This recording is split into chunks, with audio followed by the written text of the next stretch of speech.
A very good morning to all. Very good morning, sir. We are Good glad morning. that Good morning. Chancellor sir has joined. And again, a warm welcome to Professor Rajesh Gill. And Dr. Kavita, it's over to you. We can, with sir's permission, sir, do we begin? Yeah, sure, please. Thank you so much, sir. Thank you. Thank you, ma'am. Thank you, sir, for your kind approval. And everyone, good morning. Uh, on the behalf of for Gender and Cultural Studies and the Research and Development Committee of Jagat Guru Nanak Dev Punjab State Open University, Patiala, I extend a warm and heartful welcome to Honorable Vice Chancellor, sir, to our distinguished guest, Professor Dr. Rajesh Gill, ma'am, Dean Research, Dean Academics, Sika ma'am, and all the faculty members, along with the research scholars, students, and all the participants who have joined us today for the special lecture on the occasion of International Women's Day 2026. Before I proceed further, I would like to wish everyone happy International Women's Day to every woman, especially to the women sitting in the remote villages, quietly navigating the complex webs of patriarchy, to the women balancing responsibility within homes, to the young girls daring to dream beyond their social boundaries, and to the women who are shaping policies and making decisions at national and international level. And most importantly, to every woman who, despite harsh realities, choose herself, who gathers the courage to make her own decisions and define her own path. Today is the tribute to every form of strength, whether visible or invisible. With that, the International Women's Day is not merely a celebration, it is a reminder that rights must be protected, justice must be ensured, and action must be sustained. This year's theme, Rights, Justice, and Action for All Women and Girls, urges us to move beyond acknowledgement towards meaningful transformation. As we gather here today, let us reflect on how rights can become realities, how justice can inclusive, and how our collective action can contribute to building a society rooted in equality and dignity. With these thoughts, I once again welcome you all to this special occasion. And with the formal beginning of today's academic session, I now invite, with proud privilege, our Honorable Vice Chancellor, Sir, Professor Dr. Ratan Singh, Sir, to deliver his address on this significant occasion. Please, Sir. Good morning, ma'am. Dear friends, to present the few words about Professor Rajesh Gill. I suppose the time is very less for this. Because reason being to talk about the personality of Professor Rajesh Gill, who's not only a tutor, who's not only a mentor, but she's the mentor of mentors. Because I know I have worked not with Professor Rajesh Gill, probably under the supervision of Professor Rajesh Gill. Because I know the way she acts, the way she presents, the way she is active as far as the issues of the women and the girls are concerned. So, ma'am, most welcome.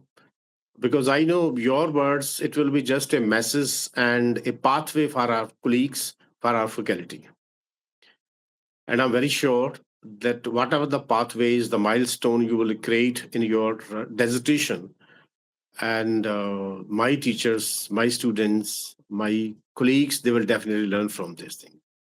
Because reason being, as far as International Women's Day is concerned, no doubt we all are to congratulate to each other.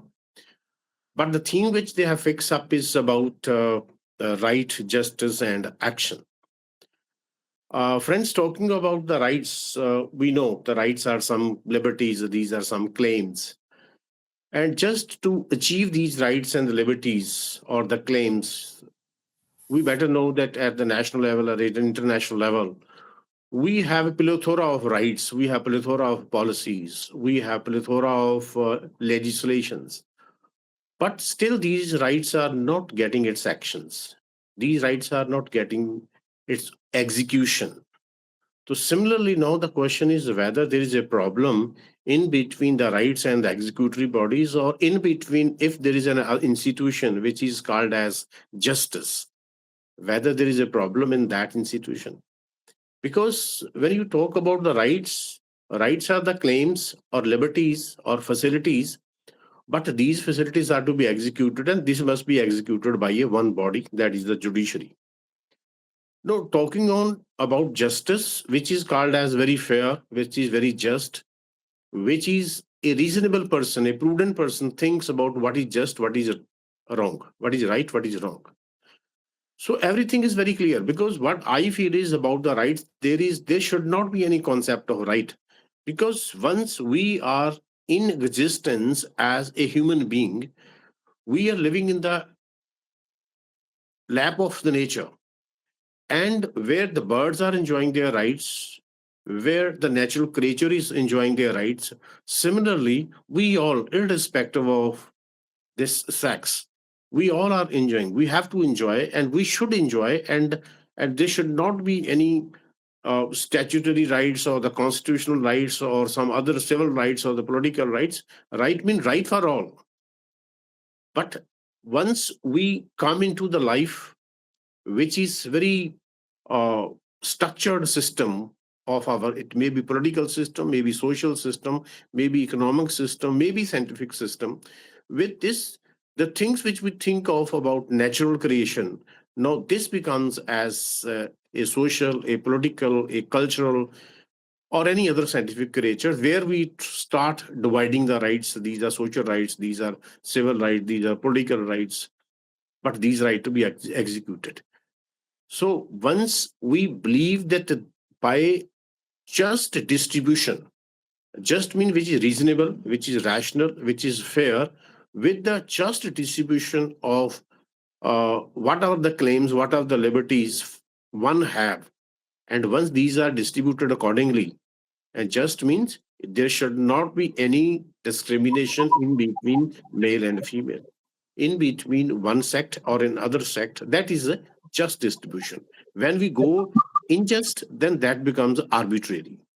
And in order to resolve the arbitrary, certainly we do have our judicial system. We have some other parameters by which this arbitrariness is to be resolved. No, this justice system, or this Pandora of rights which we have, why these are not executed, why these are not coming in action, there are social reasons, economic reasons, political reasons, or probably the reasons which is imbibed in one individual. And particularly, it may be imbibed in male section, it may be imbibed in maybe the female section too also. The reasons are many, but it is self-created. And self-created, the self-creation is only due to the society, because the society has made the circumstances, the situation by which we create, we imbibe these things, and then we think of about male and female. We think of that one sect is superior, another sect is inferior. So probably I'm very sure that today's deliberations, today's discussion, and ma'am's discourse, it will definitely enrich us from our thoughts. It will definitely enrich us as far as the future course of action which our university is to take. And I'm very sure that ma'am's dissertation or discussion is always very fruitful. Ma'am, most welcome in this Punjab State Open University. It is just online, but I will definitely make it a point that I will personally invite you to come here physically in this point. Thank you, sir. Welcome, ma'am. Welcome. Thank you, sir. Thank you so much, sir, for your inspiring words. Now, it's matter of great honor for me and for everyone, for us, to introduce our distinguished resource person, Professor Dr. Rajesh Gill ma'am, who's advocate at Punjab and Haryana High Court, former head of Department of Sociology at Punjab University, Chandigarh. Dr. Gill is a renowned sociologist and academic leader.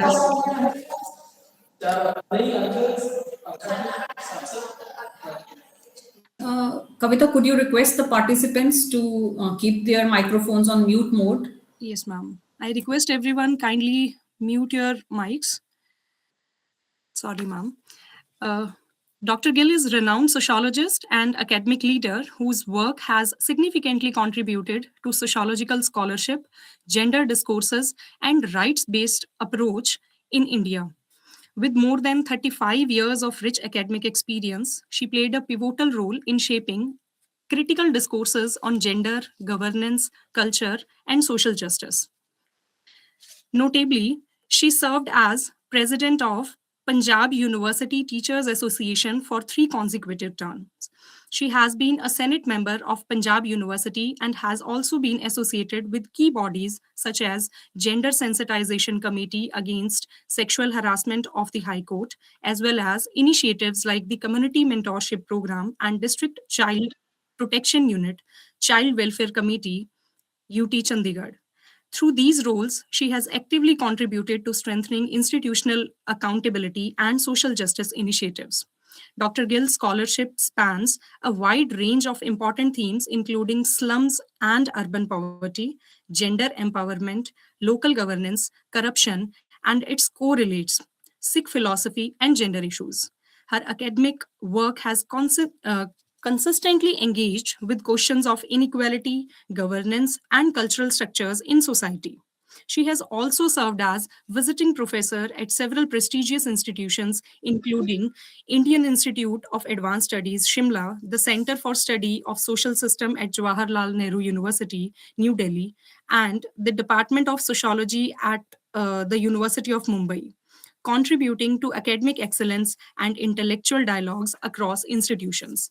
Dr. Gill has organized, chaired, participated numerous national and international seminars, conferences, and extension lectures. She is author of several significant books, including Gender, Culture, and Honor, and Gender, Patriarchy, and Violence. Her scholarly contributions also include more than 100 research articles, over 30 book reviews published in reputed academic journals. An equally important aspect of her academic legacy is her mentorship, and I'm one of them.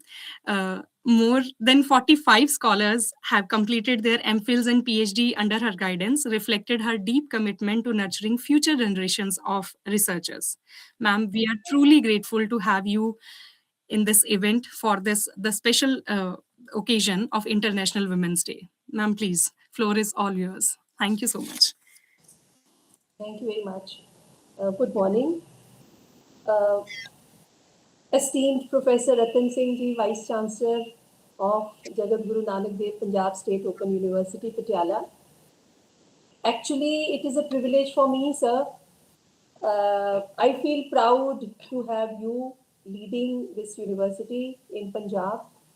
And I've seen you working when Professor Singh was the chairperson of UILS at Punjab University. That was the time the whole faculty, I was interacting with the whole faculty, was the most popular chairperson, the most popular director. And one of the most soft-spoken and grounded faculty members at Punjab University, which is very difficult, because when you are in high positions, it needs a lot of conviction and consciousness to resist that temptation to be in power. And he's one of them. So I'm very happy to see you here, sir. And I'm extremely grateful to the whole team led by the Vice Chancellor to have made me a part of this program. Dr. Naveen Multani, I'm grateful to you, ma'am, for having invited me. Dr. Amitoj Singh, Dr. Kavita Saharan, who actually I have seen her throughout her period of doctorate, since I was a member of that PhD committee at Rajiv Gandhi National Law University. And I've seen how meticulously and with dedication, the work she puts in. And my dear faculty colleagues from the university, delegates and students. Right now, actually, I'm very glad that Professor Singh gave a very comprehensive backdrop to the whole theme that we are addressing today as a part of International Women's Day. I remember we started in 1975 and I was in school. And in 2026, when I retired for the last 4 years, we still have to celebrate this. I don't know whether we should be happy about it or, be skeptical. I'm a little skeptical about it. So right now we are in 21st century. And, as Kavita rightly said, that theme is rights, justice, action for all. It means that somewhere we've not been able to ensure the rights, as Professor Singh also said, justice. These are very simple terms, but it's very difficult to translate them into reality. Action, the most difficult. Uh, as a teacher, having taught for 35 years, I feel that whatever we teach in the classroom, we must think whether it has any relevance outside also or not. What practical relevance? For instance, I may be a feminist, I may be a humanist, I may be a very good teacher, but do I instill among my students a capacity to speak up, to be agents of change? Because human beings are agents of change. Yes, this is the basic difference that we have from all other species. We can change the environment. All other species, the birds, animals, insects, they accommodate with the environment. So they keep on migrating. We know about the migratory birds. We know how they keep on changing, migrating from one place to another according to environment. But it is the human beings who can change the environment according to their needs. So the human beings have been able to produce, food for themselves in areas which are totally infertile. This only human beings could do. Right now, when we are in 21st century, we are in AI-driven society, truly modernized society, high-tech society, where now even the lawyers are drafting their petitions on chat GPT and AI-driven these things.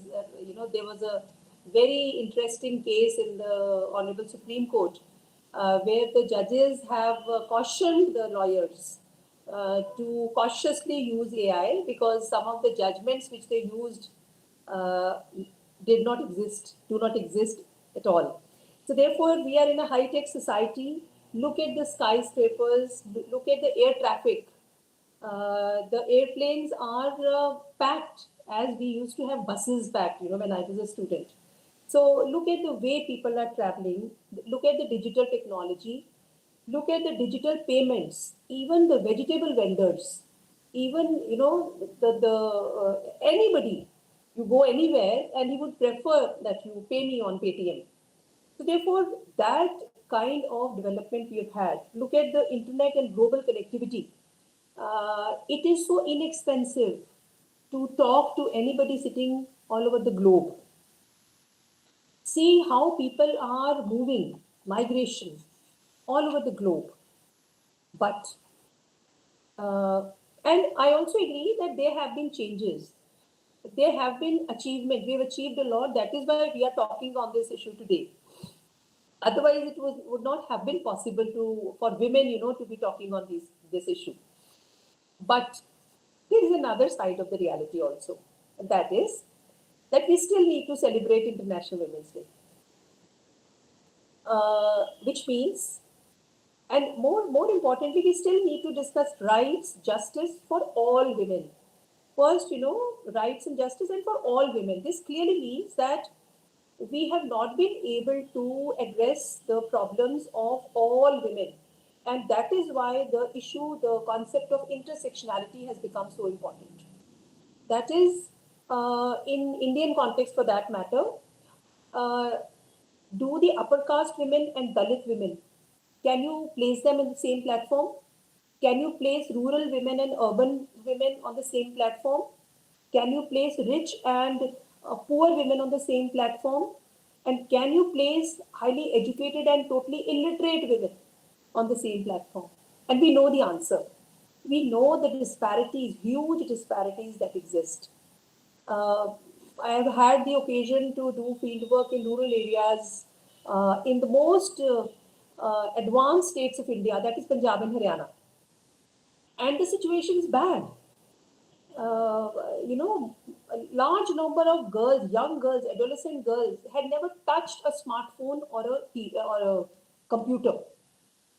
So we are talking of digital revolution, but they have no idea because लड़कियां खराब हो जाती हैं, माहौल बहुत खराब है, लड़कियों का ध्यान रखना चाहिए, लड़कियों को इन चीज़ों से रोक के रखना चाहिए. But I wonder, what about the boys?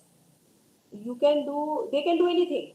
So therefore, still in 21st century, we are facing these problems in states like Punjab and Haryana, which is actually a cause of worry. And still we need to talk about action. Most important. I, as a teacher, might have delivered lectures at international conferences to my class, but then do I act upon them? That is the real question. Do I ask myself critically whether I am practically using what I teach or not? How many girls have I helped? How many women have I supported? So this is a basic question because we have been able to change our dress. All this modernization and the modern education, technology, we have changed our dress, we have changed our hairstyle, we have been able to change the food that we eat. We have been able to transform our kitchens. Our kitchens are not the traditional kitchens. So we have all the modern time gadgets. We have also changed our language. We are speaking in English. We don't talk in vernaculars, which everybody in the remote areas can also understand. We have also changed the way we celebrate our social occasions, even maybe the birthdays. The way we used to, when my children were small, we used to have their birthdays at home. But gradually they started saying, no, we'll have it in hotels, in the restaurants, or they are going on destinations. And the way we are celebrating our weddings, where, women played a very important part. There could be no wedding without women, elderly women, because they played a pivotal part in the wedding. The songs that they could sing, on different occasions, which were suitable for different occasions, only they could do. So therefore, elderly women were a very important part, young girls were a very important part.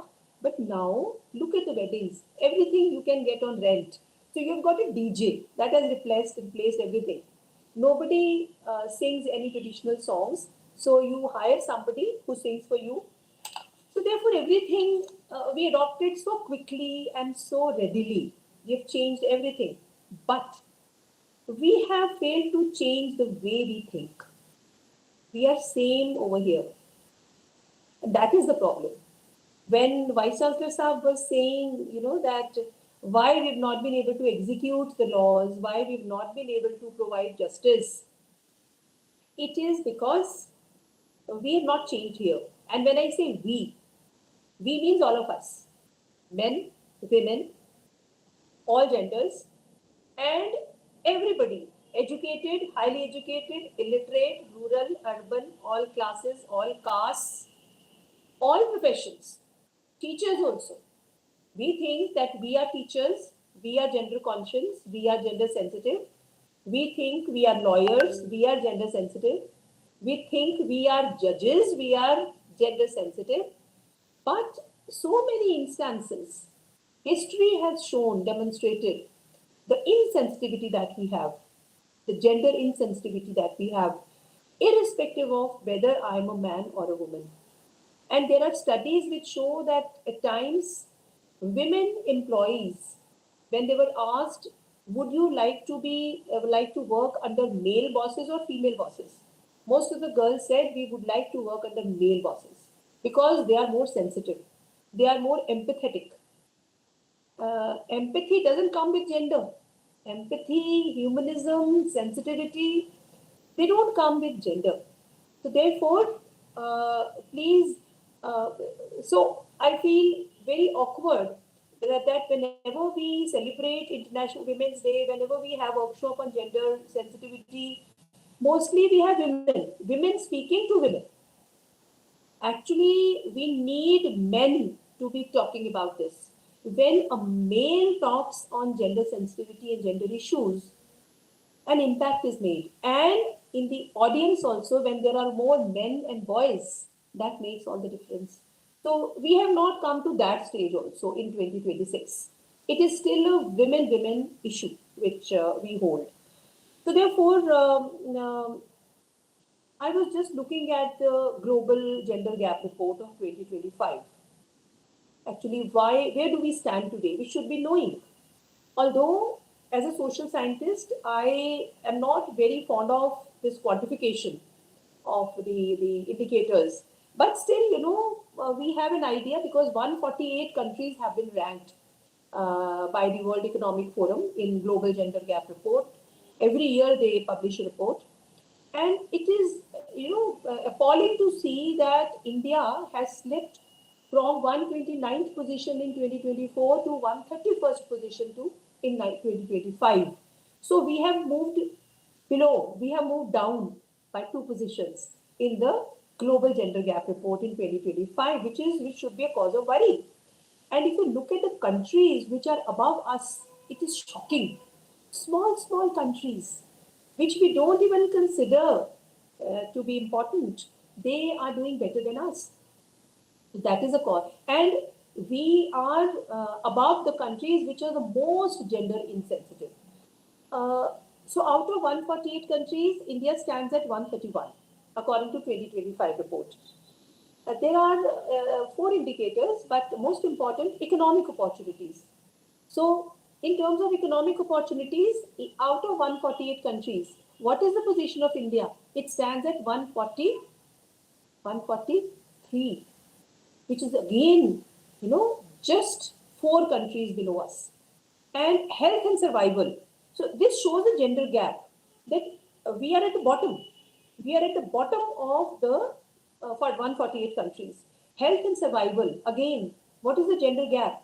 We are at 141 position out of 148 countries, which is a cause of worry. And India's position has been very good in educational attainment. We have fared well because the gender gaps have diminished in India at every level. I'll come to that later. But in terms of political empowerment, India is a country which has had women prime ministers, presidents, which many of the other countries have not had. Even United States of America, when last elections were held, Mr. Trump campaigned on the basis of this. Will you elect a woman president? Will you be governed by a woman president? So even Americans, which are the most developed country in the world, they feel it derogatory to be governed by a woman. But in India, we've had women prime ministers, we've had women presidents, and so on. We still have a woman president. But in the Global Gender Gap Report, we have slipped down, even in political empowerment, from 2024 to 2025.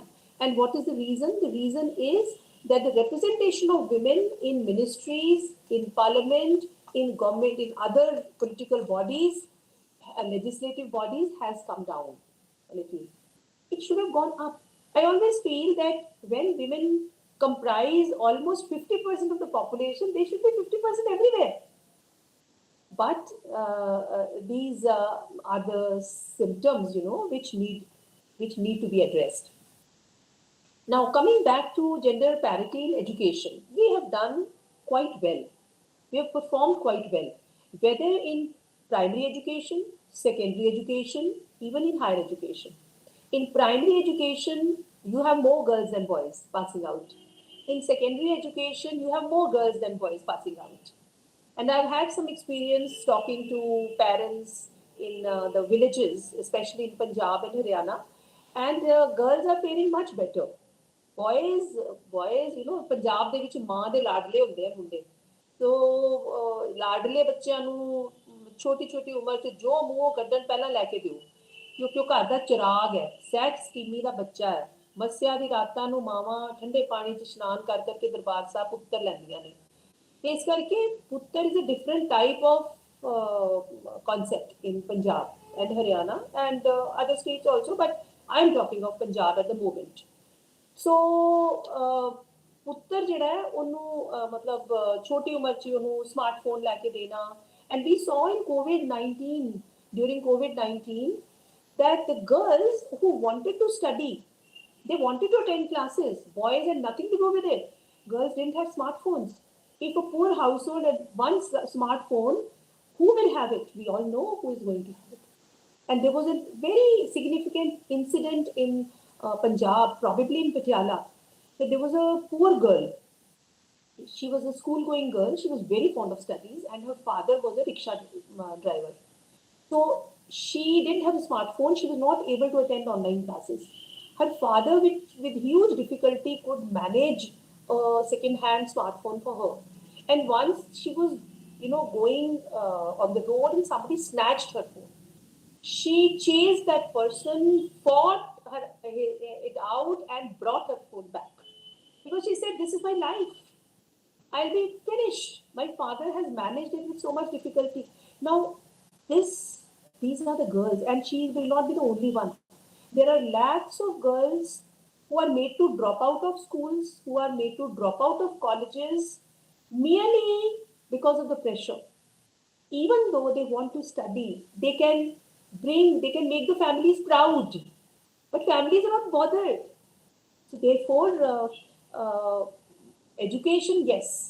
More girls at primary level are passing out, more girls at secondary level are passing out. What about higher education institutions? And we all know that in colleges, whenever the annual function is held, it is the girls all over who are getting all the medals, first positions in the convocation, the degrees. Most of the girls are there. And it is heartening to know that especially in STEM, that is science, technology, engineering, and mathematics. In STEM, which is entirely considered to be a masculine field, all over the globe, out of the world, out of all the countries, India has the highest proportion of girls passing out as graduates. And it is around 43 to 45%, which is an achievement. Countries, which are very high on gender parity, even they don't have that proportion of girls passing out at graduate level. So in India, those who graduate in STEM, about 44 to 45% are girls, which is really very, very encouraging, right? But then the story begins there. The story begins. And sometime back, I did a study on medical colleges of Punjab also, medical and engineering colleges. So a few decades back, there were hardly any girls in medical professional colleges and engineering colleges in Punjab. But now, either they are in equal numbers or they are in a larger number. But the story begins after they pass out. The data shows that after graduating in STEM, the proportion of girls as professionals doing their doctorate, postdoctorate, as scientists working in research labs, the percentage comes down to 14% only. Where do these girls go? Girls passing out in IITs, IIMs. You know what is the percentage of faculty in IITs, IIMs, ICERs, Institute of Science, and so on? It's hardly 15%. So therefore, if the proportion of graduating girls is so high, why are they not entering into the professional field? Is a very, very significant issue which needs to be addressed by all of us. What is happening to these girls? So many girls passing out from medical colleges doing their MBBS, passing out from IITs, they're sitting at home. What happens to them? Why don't they work? And this is the problem. The basic problem is of safety. Parents are scared of sending their daughters, to different cities, to different jobs. And second is, we have not been able to redefine gender roles. Still, a woman may be an IAS officer, a woman may be a professor, a woman may be a doctor. Her primary role is what? Her primary role is to look after her family. If her child is not doing well in school, nobody asks the father. It's the mother who is responsible. She's so careless. She's so ambitious. It's a sin. It's a sin for a woman to be ambitious. But it's, a privilege for a man to be ambitious. Oh, look, he's so ambitious. He will, make his family proud. But a girl has to be restrained. She has to be restrained. A woman has to be restrained. So if the husband is having some problems, his health problems, the wife is not taking care. Now this is holding our women back. So this dropout of girls and women has been seen as a major outcome of safety issues of workplace problems, workplace harassment, which is a big issue that pushes girls and women back out of the jobs. All over the world, it has been seen that even in the Western countries, that the working women suffer from something called motherhood guilt. When I'm in the office, I always am guilty that I'm neglecting my child. When I'm with my child, I'm always guilty that I'm neglecting my work. So you live with that guilt. And there is, this penalty, motherhood penalty also. What is that? In most of the girls are now entering the corporate sector. And most of the places, even most of our private colleges, they don't give you maternity leave. And the moment you get pregnant, you are chucked off. So that is a break in your career. And many of the girls don't join back after that break. Those who join back, they have to join from the bottom.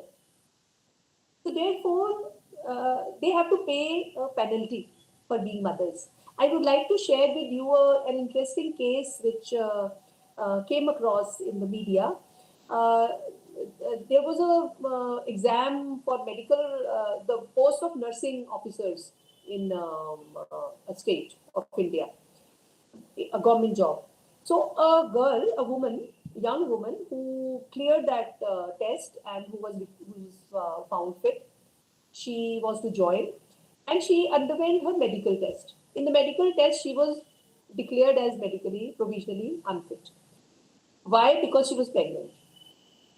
And in that state, according to the Gazette, if you are more than 12 weeks pregnant, you are provisionally medically unfit. So she was not allowed to join the as nursing officer. She went to the High Court. And the High Court said, you are in a society which celebrates motherhood. आप कहते हो कि रुतबा, सबसे ऊंचा रुतबा एक माँ का होता है. माँ बनना एक इन्नी वड्डी एक रुतबा ਹੁੰਦਾ है कि ਜਿਹਦੇ ਵਾਸਤੇ ਪਤਾ ਨਹੀਂ ਕੀ ਮਾਵਾਂ ਬਰਦਾਸ਼ਤ ਕਰਦੀਆਂ ਨੇ. And you worship motherhood. And in that is the society which is punishing a woman because she is pregnant, she cannot join. So therefore they quash that rule. These are issues, which are not allowing justice to be held. These are the issues. There's another very important case which is popularly known as air hostesses case. It's of 1980s, 1981-82. Air India and Indian Airlines. The service conditions of Indian Airlines said that the retirement age of a female air hostess and a male air host, the crew member, it was different. You know what was the difference? The male attendant and female attendant. A female air hostess would retire at the age of 35 years. And her male counterpart would retire at the age of 58 years. This was the difference. And then some air hostesses approached Honorable Supreme Court that this is a violation of our right to equality. And then, what was the justification given by the airlines? The justification was that an air hostess has to keep everything in order. So therefore, she has to be beautiful, young, graceful, and as she, and yes, more important is 35 was the retirement age, but once I get into the job for the first 4 years, I cannot marry. The moment I get married, I will be out of it. The moment I get pregnant, I cannot get pregnant in those 4 years. I will be chucked out. Because the moment a woman gets married, she loses her charm, she loses her youth, she loses her beauty. The moment a woman gets older, she becomes a mother. She loses her charm. Now, look at the contradictions that our society has. This is a hypocritic society. So, therefore, this was the justification which the court said, the Supreme Court said that no, this is unconstitutional. This is violative of fundamental rights. So, therefore, what I mean to say is that in our universities and colleges, the girls who are studying in such great numbers, we have to keep a track. What do they do after passing out? They have to be on their feet, because another study has shown that a large number of girls are victims of domestic violence, and they keep on silently suffering merely because they are not self-reliant financially. They cannot feed their children, and they cannot go back to the parents. The parents would say कि तैनू विआह दिता हुण तेरे छोटे भैन भरा हैगे ने ते तू बस तेरी अर्थी ही निकलो उत्थों. So therefore, it's for any girl also, any woman also who is self-respecting, it's not easy to go back to your parents' house. So they keep on suffering, they keep on tolerating everything.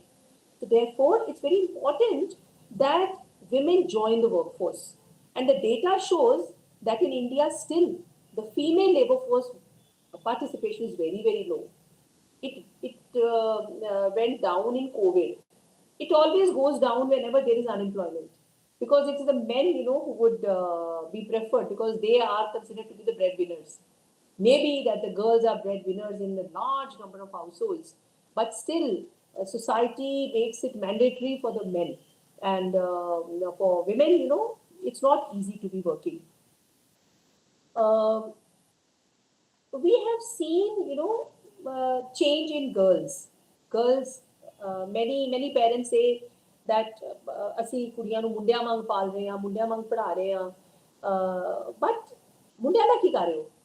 ਮੁੰਡਿਆਂ ਨੂੰ ਮੁੰਡਿਆਂ ਵਾਂਗ ਹੀ ਪਾਲ ਰਹੇ ਹੋ. We have to have a complementary change there also. Unless they change, the boys don't know how to handle these girls. They don't know how to handle these girls in schools. 13 ਸਾਲ ਦੇ ਮੁੰਡੇ molest ਕਰ ਰਹੇ ਨੇ ਲੜਕੀਆਂ ਨੂੰ. Rape cases have also come up.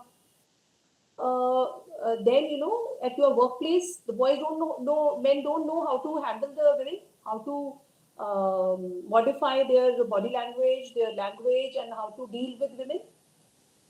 So therefore, our boys are not being trained.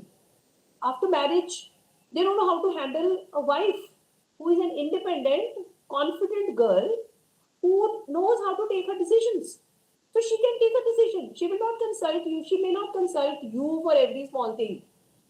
But how can he tolerate this? So therefore, we have to, train our boys also, especially in Punjab and Haryana. This is very important because in Punjab, the kind of songs with which we dance, for instance, एक गाना मेरे ज़हन च आंदा है, घोड़े चिट्टे कुड़ियां ब्राउन गड्डियां कालियां नहीं. So you are equating girls with घोड़े and गड्डियां in most of the songs. So you are choosing girls on the basis of पहला एक टाइम से जो सारी चिट्टियां ही चाहिए सी हुण ब्राउन दा फैशन हो गया. So therefore घोड़े गड्डियां कुड़ियां, they come in the same category still, which is a cause of worry. Look at the NCRB data, National Crime Records Bureau, and you will find how the crime against women has been going up.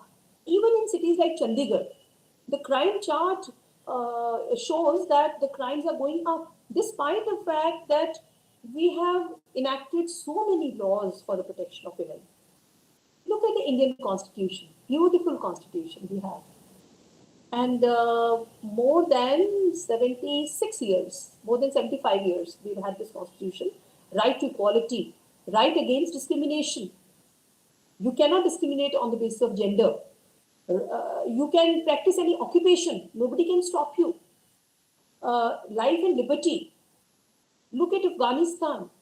Girls have no right to get education. Girls have no right to, work. In our society also, there are sections where very strict norms are prescribed, and norms which are not laws. We distinguish in sociology. We distinguish between norms and laws. Norms are social norms. For instance, ਵੱਡਿਆਂ ਦੇ ਪੈਰਾਂ ਨੂੰ ਹੱਥ ਲਾਈਦਾ ਹੁੰਦਾ, this is a norm. So ਜੇ ਕੋਈ ਹੱਥ ਨਹੀਂ ਲਾਉਂਦਾ ਤੇ ਉਹਨੂੰ ਫਾਂਸੀ ਨਹੀਂ ਹੋ ਸਕਦੀ, ਉਹਨੂੰ ਜੇਲ੍ਹ ਨਹੀਂ ਹੋ ਸਕਦੀ. But if you violate a law, ਫਿਰ ਤੁਹਾਨੂੰ ਫਾਈਨ ਨਹੀਂ ਹੋ ਸਕਦਾ, ਫਾਂਸੀ ਵੀ ਹੋ ਸਕਦੀ ਹੈ, ਜੇਲ੍ਹ ਵੀ ਹੋ ਸਕਦੀ ਹੈ. So this is the distinction. But in our societies, norms are followed more sternly than laws. We abolished dowry. It's a crime in 1961. ਅੱਜ ਦੇਖੋ ਡਾਊਰੀ ਦਾ ਹਾਲ, ਪੰਜਾਬ ਦੇ ਵਿਆਹ ਦੇਖੋ ਜਰਾ. An ordinary farmer who's got a small land holding commits suicide because he cannot afford marrying off his daughter. And the whole society tells him, तू तो अपनी कुड़ी का ब्याह नहीं किया, देख तो सही कितनी बड़ी होगी. So therefore, who taunts? We taunt. We, the society. In Constitution, you have the rights, you have the directive principles also, which to ensure justice. So rights and justice both are enshrined in Constitution. But action we have to do. What the state will do to execute these. The state can enact laws, which it has already done. So you have the legislations like 498A, cruelty against a married woman by husband and his relatives. You have Domestic Violence Act for the Protection of Women, 2005. You have given equal co-participatory rights to daughters in the property of the father by the Succession Act Amendment, 2005. You have Sexual Harassment Act to Protect Women, 2013. But the most tragic part is that our children are not safe. Our small girls are not safe, even boys are not safe. And we had to have POCSO also, 2012. This means that in 2026, we are living in a highly insensitive society. And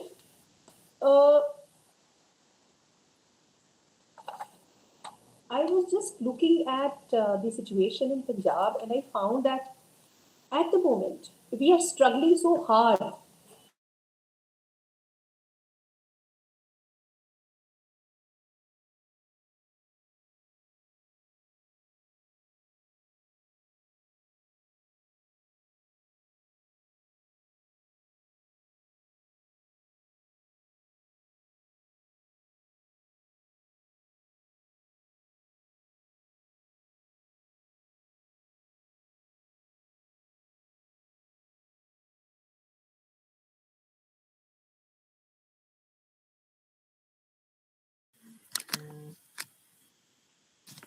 Kindly, everyone wait. Ma'am is joining just in a minute.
I'm sorry, light chali gayi si. Acha, am I audible?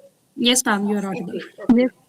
So, in 21st century, 2026, we are still struggling to achieve what Jagat Baba Guru Nanak Dev Ji had achieved in 15th century. I really feel that I've not come across a person more modern, secular, gender sensitive than Guru Nanak, who in 15th century, just imagine, he was saying that so kyo manda akhiye jit jamme rajan. We in our society, and Kavita has worked on that issue in her PhD, we treat women as polluted and polluting during menstruation. And Guru Nanak Dev at that time said, Jo joru signavni ave varo var, jhuthe jhutha mukh vase nit nit kare khwar, सूचे ए ना आखिए बहन जे पिंडा तोए सूचे से ही नानका जिन मन वस्या सोए. So we are still in 2026. We are caught in this ritual pollution and purity business.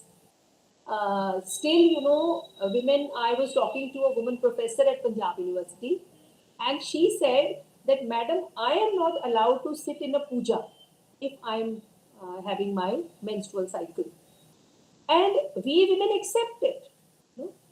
We may be professors. If it's happening to people like us, then just imagine what the girls and women in rural areas, poor women, who are totally dependent, what is happening to them. So the contradiction is that we boast that we are living in a very developed societies. We are the fourth or fifth most developed economy of the world. But where do we stand as so far as women are concerned? So I think it's time that we start action at higher education institutions. What can we do? What about the division of work? Let us change the stereotypes. That's the most important thing that we have to do in action. Changing the stereotypes. Women, whenever there is a program, there is a function, who compares, who gives bouquets, it's always girls and women. Please change that practice in your university. Please change that. In wherever I go, I always tell teachers that this is the bare minimum we can do. So stop doing that. Are women only meant for this? Go and get up gaudy saris and dresses with ornaments. Today also, when I opened the newspaper, I felt infuriated because on the first and second page of Times of India, there is a advertisement of jewelry. A girl with jewelry, International Women's Day. No, they are harming us. They are damaging us. They're damaging the whole project of women's liberation and gender equality. Are women synonymous with jewelry? So therefore, no. At this International Women's Day, we want to be recognized as professionals. We don't want to be recognized for our dresses and for our jewelry, for our makeup. So therefore, action. What action can we do? Let us debunk these stereotypes. The division of work at workplaces has to change. So whenever the dean or somebody, the HOD calls the faculty that there is a conference, there's a meeting at Bangalore or Chennai next week, and you have to go. The women, no. How will I go? I have to. My child has matric exams. I cannot work. Who will feed my family? No. If I have not taught my son to feed himself, I am a failure as a mother. If that means I am being unfaithful to my job, to my profession. If you have chosen to be a professional, you have to work with commitment. And then don't expect, if you behave like this, that no, a male colleague can go, I cannot go, then you be prepared for gender inequality also. Then you cannot claim gender equality. So therefore, change this division of work. Safe workplaces have to be there. You have to ensure. And if there is any kind of unsafe environment, any element with you or anybody else, to speak out. Don't be silent. We love being in the comfort zones. पंगा नहीं रहना. We tell our children also, पंगा नहीं रहना. जिस तरह है चलन दो. जिस तरह है चलन दो करते करते we have reached at this stage that I at my age am not safe. A girl 2 years of age is not safe. 6 months old girl is not safe. Dr. Mukherjee, please switch off. So, please act and speak against injustice. Please speak when your rights are violated. There are so many girls I have come across my career from remote areas, villages, from traditional families, poor background, who want to study, who have a very eager desire to be self-reliant financially, but they don't have any support. A teacher can do a wonderful role there. Please see that in your career, you give support to at least 1 or 2 such girls. So you will find them around you. So mentorship is a very difficult role. It's a very responsible position. If you can mentor somebody like this will be wonderful. So please speak against the violation of not only your rights, but somebody else's rights also. Learn to speak for others also. And step out of your comfort zone. Everything comes with a cost. Nothing comes free. So therefore, something which you love, you will start loving the way you support others. You may call it sisterhood, but I think this is humanism. This is humanism, being sensitive, and also must develop a gender gaze so that you start perceiving how gender discrimination happens. Gender discrimination happens around us, we don't happen to see it. I myself might be indulging into gender discrimination, but I may not be conscious of this. So try to develop a gender gaze so that you get to know that yes, I shouldn't have done this. She shouldn't have been treated like this. And many a times, the teachers also treat boys and girls differently in the class. And women are equally unfair and unjust, not only men. Remember, because I am a woman, I can't claim that I'm the best and I am very fair and just. No, I can be more unjust and more unfair than any man also. Right? So, therefore, rights, justice, and action. Action is most important to ensure rights and justice. But we always look at the states. We always look at judiciary. I feel that it is the citizens, we. Whenever a woman is paraded naked, whenever a woman is molested in public place, not a single person comes out as a witness. There was a case, which happened in Jind in Haryana last year. There was a school. A principal comes in that school, a new principal. The very first thing he does is he changes the interiors of his office. So he gets the glasses fixed in his office, from where tinted glasses, he can see outside, nobody can see inside. And then he starts molesting girls. More than 200 girls in the school were molested. And who used to bring those girls to the principal? The women teachers. The good-looking girls, they were brought by the women teachers to the principal. And everybody knew everything, what is going on in the school. The girls were victimized, the girls were frustrated. Teachers knew, but nobody would speak. The teachers can't talk to the parents because the parents would withdraw them from the school immediately. What are the panchayats doing in the villages? No. Some children, they sent an email to NCW. 3-4 months, nothing happened. And then ultimately some girls made a complaint. Somehow an FIR was lodged at a much later stage. But then what happened? All the girls complainants, they became hostile. They withdrew. लड़की कल उधर रिश्ता नहीं होएगा, reputation खराब हो जाएगा. So what is the community doing? What are we doing? What are the panchayats doing? So therefore, let us pledge कि जिन्ना भी हो सके मंदिर गुरुद्वारिਆਂ 'ਚ ਪੈਸੇ ਚੜਾਉਣ ਨਾਲੋਂ ਕਿਸੇ ਦਾ ਹੱਥ ਫੜ ਲਓ, ਕਿਸੇ ਨੂੰ ਜਸਟਿਸ ਦਿਵਾਉਣ ਦੇ ਵਿੱਚ ਜੇ ਤੁਸੀਂ ਮਦਦ ਕਰ ਸਕੋ, if you can just help, give a little support. and it is done. The life of the girl would change. And this has to be done not only by women, but by men, because we all live together and we make one society. So I will conclude here, and thank you very much for being patient. And you're most welcome to come up with your observations, comments, questions. Thank you very much. Thank you so much, ma'am, for this powerful lecture and the critical analysis you have done. And ma'am, you have rightly said that the lack of implementation or action still exists, and that's why we need to celebrate the Women's Day.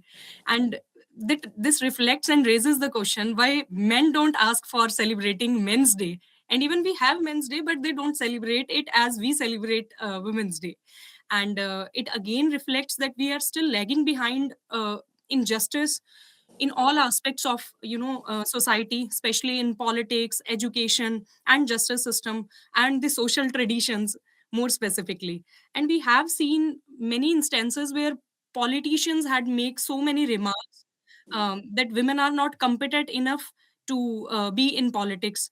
And not only in politics, we have seen in such instances in education, in judiciary as well, in which in so many rape cases, the judges, the persons whom we have so much of faith that they will provide us justice, they had made some derogatory comments.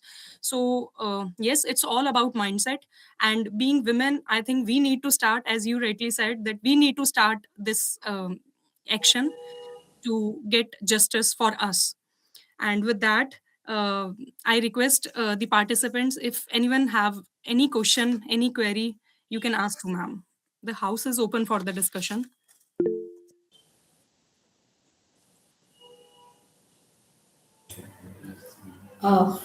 First of all, great thanks to Professor Rajesh Gill. Thank you so very much, ma'am, for addressing all these issues in a very comprehensive manner. And it's always a feast to listen to you, ma'am. I've been listening to you from the last 10, 12 years. Since my association with the Rajiv Gandhi National University of Law, where we always used to have your sessions. And yes, this again has been a very vibrant discourse.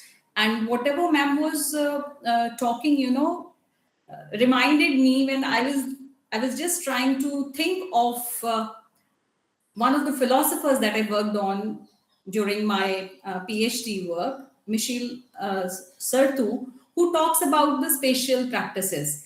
When we were conceptualizing this, and I was asking Dr. Kavita that you have to work on this and we have to organize one event for the International Women's Day. So quickly came a thought that yes, Professor Rajesh Gill, there was no second thought at all. So that's how we finalized. But while we were conceptualizing, there was something behind the mind that whenever we conduct special lectures, and especially online, right? So our concern is to reach out and sensitize as many people as we can. We all have the sparks of change in us, but we are silenced by whether the norms or some laws which are misinterpreted or not interpreted, because of which there have remained some gaps in execution. And Professor Ratan Singh, our Honorable Vice Chancellor, we are grateful to sir for having facilitated and always allowed us, to go on with new ideas and new things which could be of benefit to society at large. So when we think of the rationale and the distribution of justice and voicing, पता नहीं क्या होता है कि सबकी आवाज एकदम जो है वो बंद सी हो जाती है. अगर ये आवाज हम बुलंद करेंगे तो प्रॉब्ली जो भी डिस्पैरिटीज मैम ने हमें समझाया कि इतनी जेंडर पैरिटीज हैं, whether it is on the legal front, educational front, human rights, the sociological, the cultural songs का मैम ने give very live examples how these are waxing baseline, not only waxing but also waxing. They are not going at all because of the consumerism. Just as ma'am mentioned that on the front page you have a jewelry ka and how, we are commodifying certain things, and we are attaching certain gender roles, and it is a sin for a woman to be ambitious. Very truly, ma'am said that. But again, if we want that the law on paper should be executed in a proper manner, then the energetic enforcement, will be propelled through our thoughts. We have to think of the alarming facts that are around us, and we have to, be the agents of change in order to bring any kind of significant change in the society. So grateful to you, ma'am. Thank you so much for enlightening and sparking those things. And yes, enough of talk has been done on rights and justice. Time for action is here, which we must avail in this lifetime itself. Yes. So we need to, and just as ma'am said that yes, we can make our own contribution. एक थोड़ी सी अगर हम किसी की कर सकते हैं मदद, and such kind of discourses, as I was just talking about Michel Sertu, who says that these are, in his seminal work, The Practice of Everyday Life, he says that these are small little practices through which you can carve new ways. So I think, ma'am, whatever you said is going to settle down with us. We definitely, in our own way, can initiate those changes which we want to see in the society. Yes, the state and the laws cannot do anything unless and until we are prepared for that. So the individual consciousness has to rise to the occasion. Thank you so much, ma'am. Thank you so much.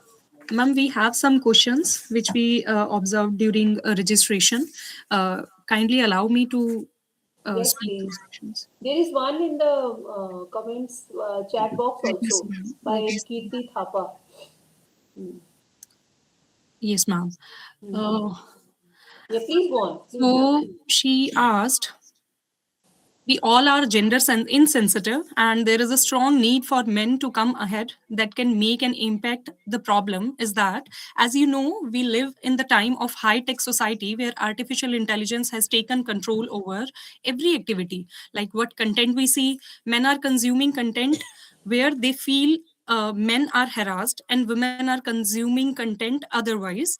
It has created a digital divide among genders where cases like Atul Subhash, drum cases, and many more are emerging. The men who even want to support the women, they are also taken aback because of the divide that the internet is creating nowadays.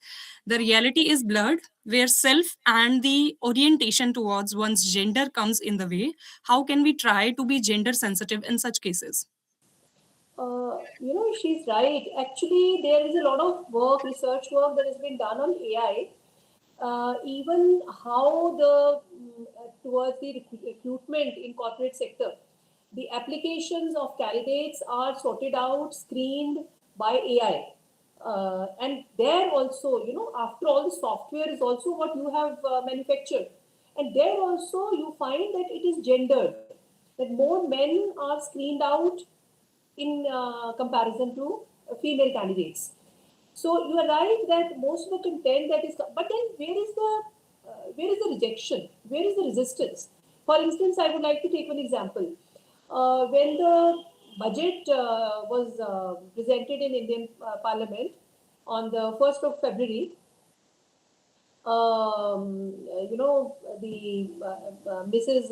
Nirmala Sitharaman, she presented the budget. On second front on the newspapers, there were pictures of Nirmala Sitharaman's 9 saris, 9 pictures.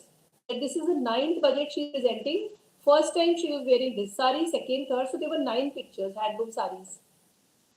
I felt so humiliated and so uncomfortable that why do a woman, you always equate with jewelry, saris, she's a finance minister. And she needs to be looked at as a professional. So therefore, the media also, and there was no resistance. Nobody came out in the editor's letters to editor also. So therefore, if this is happening on internet, there has to be a strong backlash. For instance, Me Too movement started, and then it was followed by a strong backlash. where the men started saying that no, it is the women, and the masculinity, and there's a huge literature coming in on masculinity.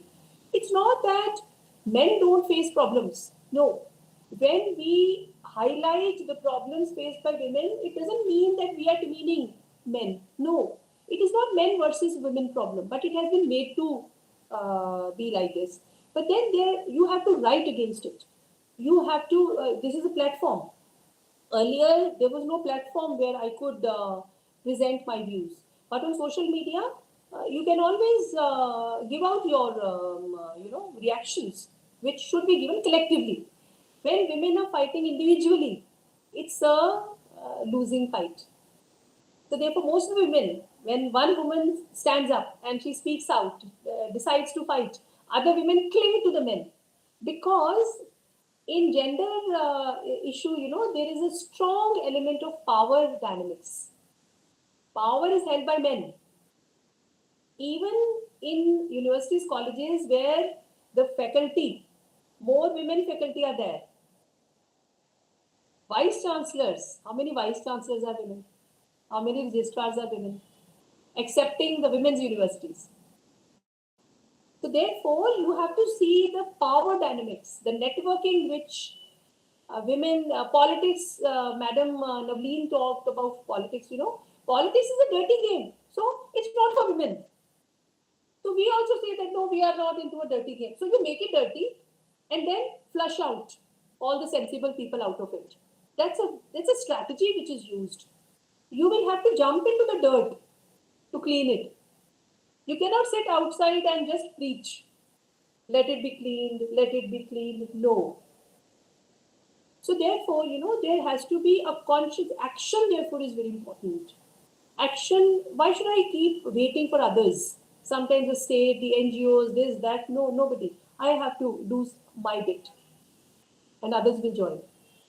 It's difficult, but then learn to do difficult things. Why do we run after the easy things only?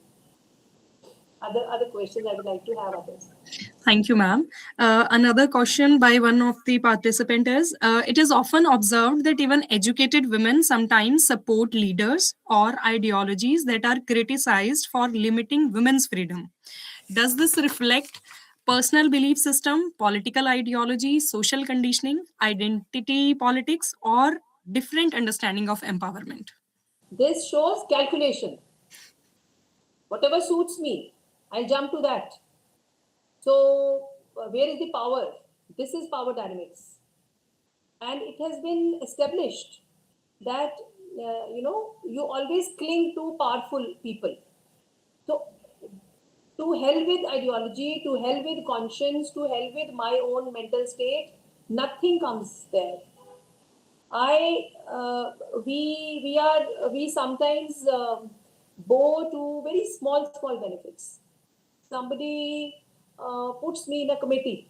Somebody makes me coordinator of a small this thing, and I can sign anywhere. I would also like to bring one more point. In any system, workplaces, especially in universities, you have a number of committees. Some committees are considered important, some committees are considered unimportant. Nothing is unimportant, I tell you. Never treat any event, any committee as unimportant. What we do normally is this, okay, you have a meeting at 4, no, I cannot come on 4. I'll sign the minutes. You do whatever you want to. So 2 members hold the meeting and 8 members sign. This is a normal practice. Women, as women, we forego our authority. The authority which comes to us with such great effort, we have to learn how to use this authority. It may be a board of studies. In board of studies also, kindly apply your mind. Kindly have a commitment and contribute, because it is through this that you rise in your profession. Your contributions are recognized.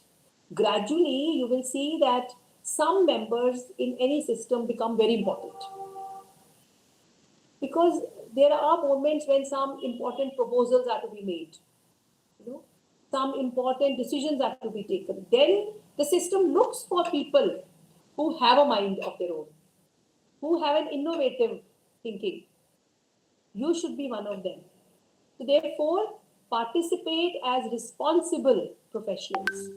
Never give up your authority. When you let others misuse your authority, you are indulging into corruption. And I define corruption in this way. I'm not so much bothered about financial corruption. I'm more concerned about professional corruption and academic corruption. Right? So therefore, women have to be very particular about this. And it is power game. So I pick up something which I feel will give me more power. Whereas, if you show professionalism, if you exhibit professionalism, you will only work professionally. These things will not matter. Success will come to you anyway if you are sincere. And if you are not, success will go anytime, anyway.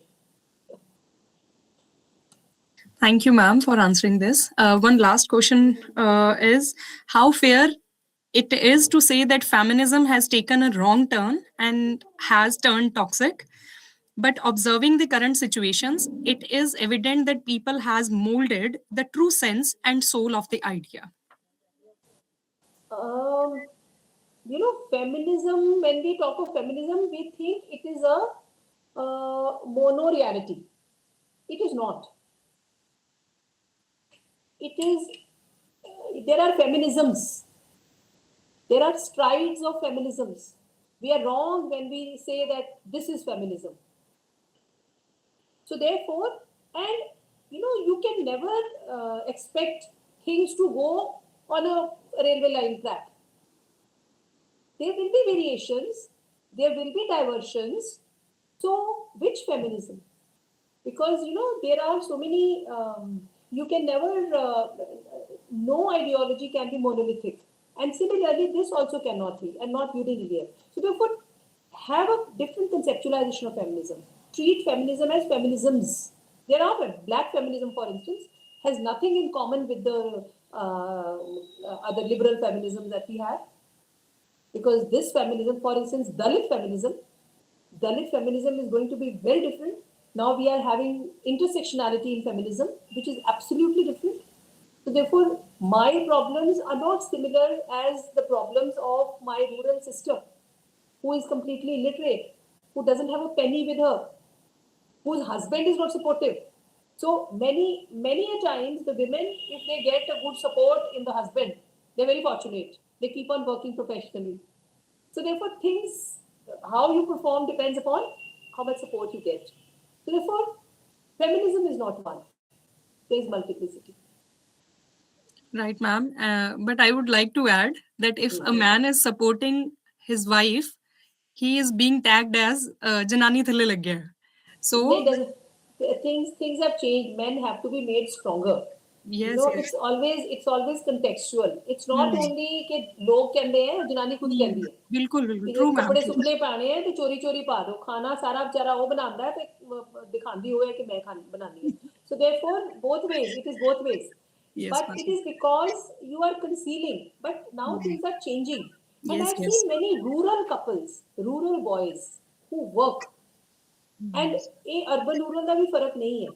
So hypocrisy ज़्यादा urban और educated sections से भी होती है. Agree, ma'am. Although, ma'am, we have so many queries, but due to time constraints, we are done with the question sections. And thank you so much, ma'am, for addressing the queries with such depth and clarity. Now, I would like to ask Jyotsna ma'am, Dr. Jyotsna ma'am, for the vote of thanks. Dr. Jyotsna ma'am, please. Thank you, Kavita ma'am. It is my proud privilege to deliver the vote of thanks at the conclusion of today's enlightened session on the theme of rights, justice, action for all women and girls.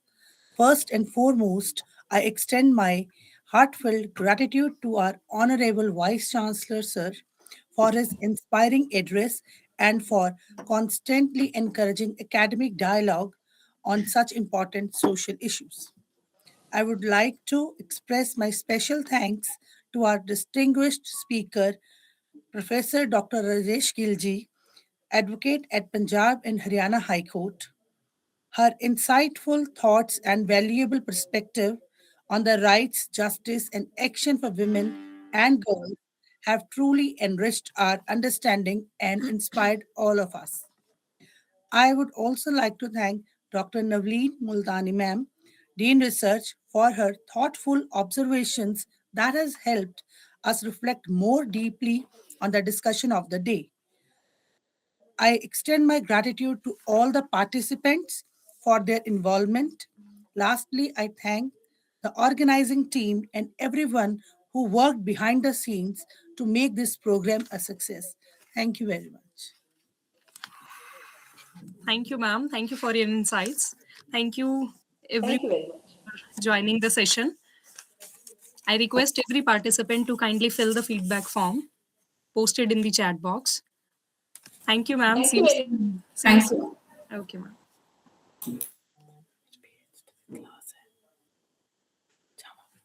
मेरे student आ गए PhD चलो जी okay